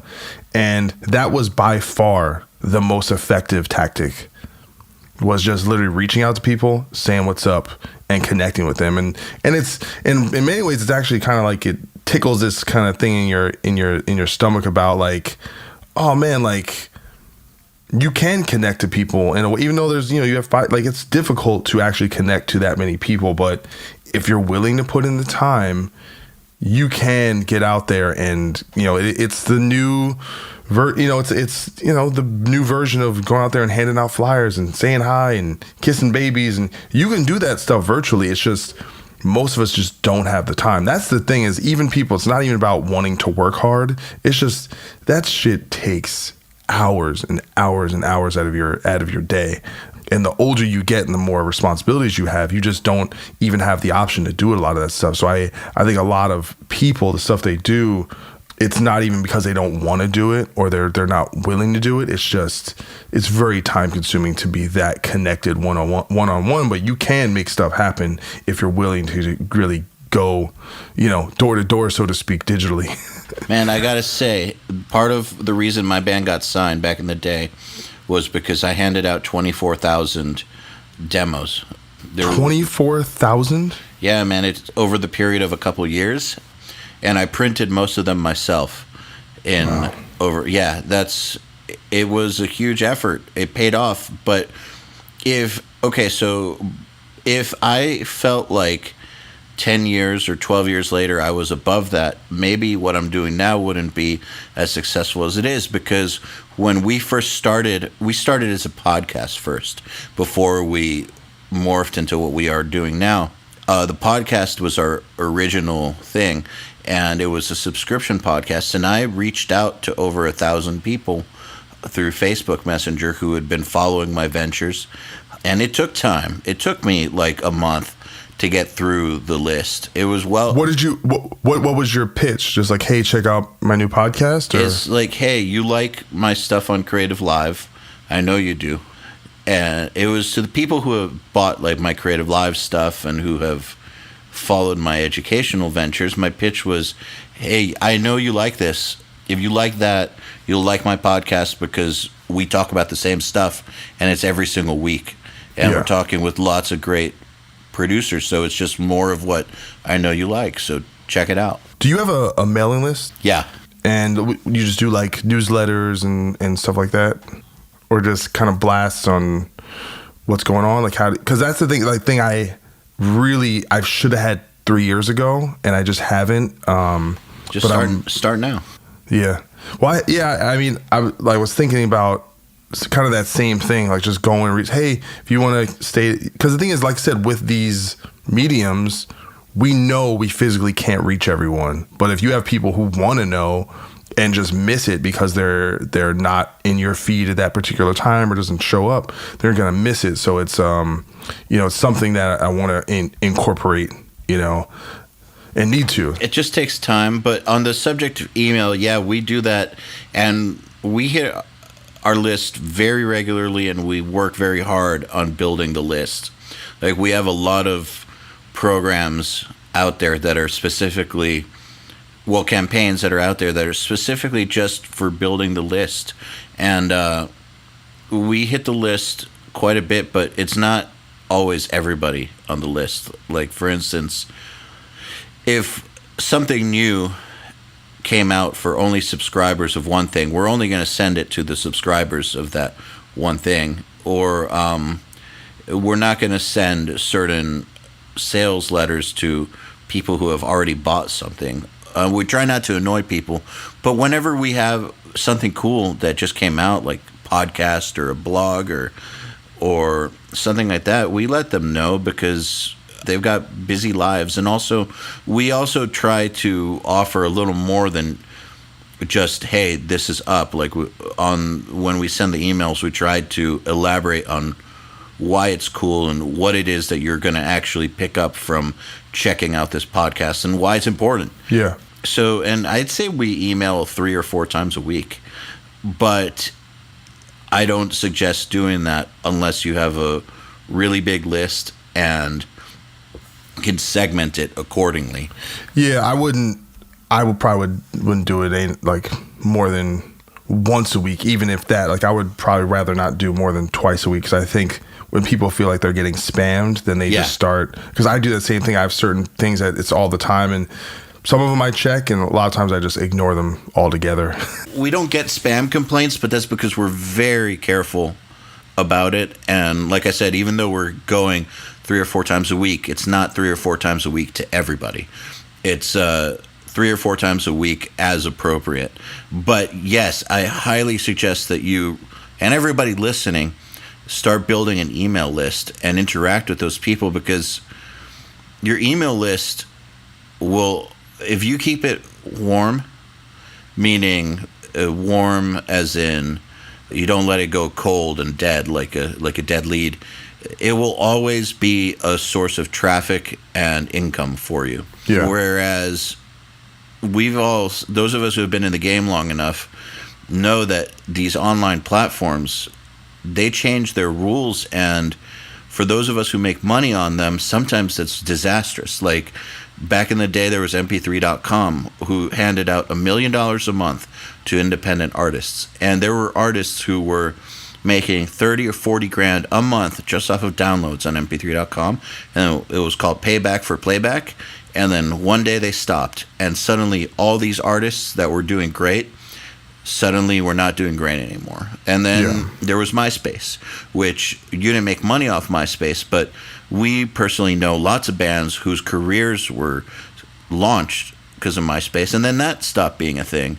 Yeah. And that we still haven't found the next thing that does exactly. that. Facebook does its own thing, but even Facebook has changed their reach to where now you have to jump through rings of fire. And well, it's never been a platform that has broken bands. You can use it, but it's not, like I said, if you're spending X amount, like I said, going back to the $5,000 thing, if you're spending $5,000 to get 5,000 fans, say, or probably wouldn't even be that much, but to get 5,000 to get 1,000 fans, are you really breaking the band, or you're just that's just straight investment? know? And they could change their rules on you and not let you do that anymore. Like, for instance, just say that there are lots of businesses who have figured out Facebook and who use it for ads and who use their groups and all that, and but what if they change their rules? No, but I think it's great for products. You know, like in my feed, it'll be like, oh, here's this new thing, that doodad that does something, and you'll click on it because we like things that are helpful. But I don't think music is that way. Music is not, people don't view music in the same way as they like look at a new blender. It's just, you can't, for example, like you'll see these, I like these like Kickstarter campaigns for some new cool product, you know, and it'll have made $8 million because it's a cool product. They don't have to, you know, but music, there's no way you're going to hear new music like, oh, that'll change my life in this functional way. It's always going to be entertainment in its own way. And we listen, we have to figure out how music matters in our day-to-day life. Because I think if we're still looking at it by the old metric of, oh, you sell it and it has this value, the value is what it is. You know, if people don't value your music, you're shaming them is not going to make it more valuable. That's this whole thing of... No, of course. That's a big point of frustration. Like anyone who uses the word, well, when people start stealing music, I'm almost like, what are you talking about? Do you like, people really don't know what the word steal means, all right? If you're eating a hot dog and I come up to you and take your hot dog, guess what? You a hungry motherfucker, all right? But if I take a picture of your hot dog and then press some buttons on my phone and then I 3D print a new hot dog, did I steal your hot dog? No, you made your own. Exactly. But people don't get that. They're just stealing. No, they're copying music. That's what they're doing. They're copying music, intellectual property. Guess what? You know what also they're copying? Ebooks, pornos, video games, movies. You're not the only one. So don't sit out there. And guess what? The film industry didn't collapse. Look how hard hit the porn industry got hurt. They got crushed. All right? People don't even realize. Look at magazines. Remember magazines? Physical magazines? That was a thing. Vaguely. You know? But guess what? Guess what happened was, it wasn't that people were downloading those magazines. You know, you could find e-versions of, you know, like stuff that people scanned, but that's not what killed them. What killed them was lifestyle changed. The world changed. The way people look at information changed, you know, and people forget. That's the one thing people want to blame. People are stealing music. It's not, that's part of it. But what happened was the world changed and music became something that happened in the background. It became something you listen to while you're at the gym, while you're in your car. And so much more media showed up, and the way we, you know, our like I said, using the real estate analogy, the real estate of our time, music went further in the background, where guess what? People can go on their phone and play on, you know, games, or they can listen to podcasts. Yeah, there's just a million more pieces of entertainment that music has to compete for. But guess what? As we just saw, people are still willing to go to concerts, even more so. You know, so we care about music is still really important, but in a way, it's become this thing that is invisible. It's always there, right? Everywhere you go, if you're watching a movie, there's a song playing, but you kind of don't. It's a thing, people don't value it because it's so pervasive. But guess what? If it wasn't there, people would notice and they would want more of it. So we're still learning what place it has in the kind of marketplace of content and ideas and entertainment. And you're only valuable as to what people are willing to pay for it. So stop sitting there and bitching about people stealing my music. If millions of people were downloading your shit for free, you'd be huge. But guess what? The real problem is if no one is stealing your music, that means no one cares. I totally agree. Well, one of the best ways to not to sideswipe what you're saying, but one of the best ways I find, and I've read a lot about this, to sell stuff to your crowd, regardless of what's going on in the marketplace or online or whatnot, is through email. Yeah. Well, that's why I need to do it, man. But the thing is, I think when it comes to the whole selling music, we just have to remember that we used to think of music as the CD or the tape or the record, but it's really just the sounds. It is. And whatever format that comes in and how we look at that. And the truth is, even if people aren't going to buy the music, if they're just streaming and they love your band or they love what you represent, they're going to want to support you in some way, whether that's, it might not be the music you're selling them, but whether it's the concert ticket or a poster or a t-shirt or a guitar lesson or whatever. There's always going to be something. If people are connected to your thing, your brand, your whatever, there's always going to be something to quote unquote sell them, to monetize it and take advantage of that market. You're building a market, and I don't think like me, I never think about money. I only think about spreading the word. I just want people to check out the stuff I work on. And I know as long as I do that and I build an audience, the money will come. I didn't start out getting paid to write articles. I wrote articles because I wanted to write them, and I got good enough at it that someone thought I was good enough to get paid for it. I didn't start doing a podcast to get ad revenue, but I started doing it and people started asking if they could sponsor the show.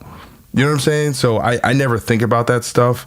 I always think about get the audience first, and money will manifest itself in many different ways, but focus on making something great as the main thing, I totally agree. And with that, I think this is a good place to end this monster episode. I think it's been awesome having you on. Thank you for talking to me for this long. No problem, man. I got to pee, got a headache. I'm out of beverages. It's just terrible. I'm falling apart over here. But all for the art of the podcast, for the That's podcast right. life.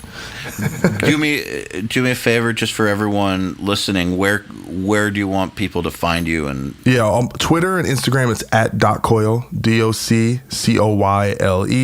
Facebook, just my name. And like I said, I have a professional site, and then also my regular one, which, like I said, as we've discussed here, I'll be adding some people. My website is www.coyle.net,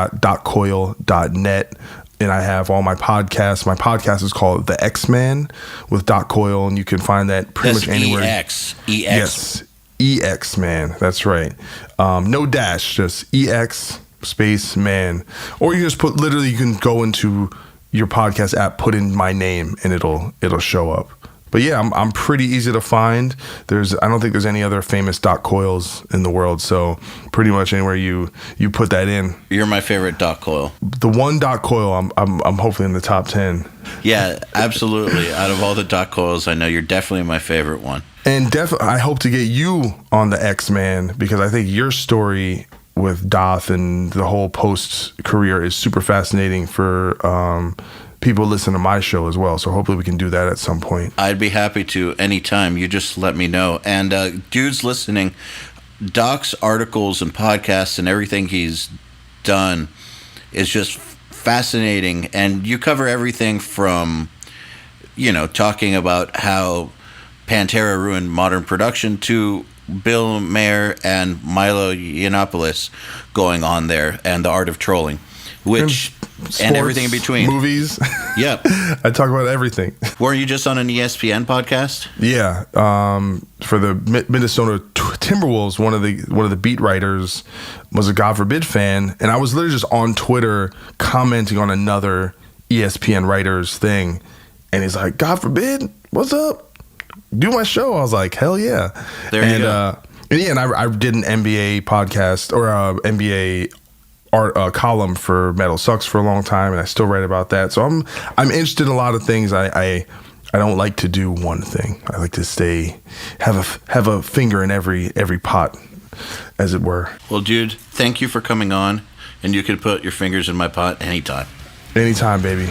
All right. Take it easy. The Unstoppable Recording Machine Podcast is brought to you by Balaguer Guitars. Founded in 2014, Balaguer Guitars strives to bring modern aesthetics and options to vintage-inspired designs. Go to BalaguerGuitars.com for more info. This episode of the podcast is also brought to you by Fishman, Inspired Performance Technology. Fishman is dedicated to helping musicians of all styles achieve the truest sound possible wherever and whenever they plug in. Go to Fishman.com for more info. To ask us questions, make suggestions, and interact, visit nailthemix.com/podcast and subscribe today.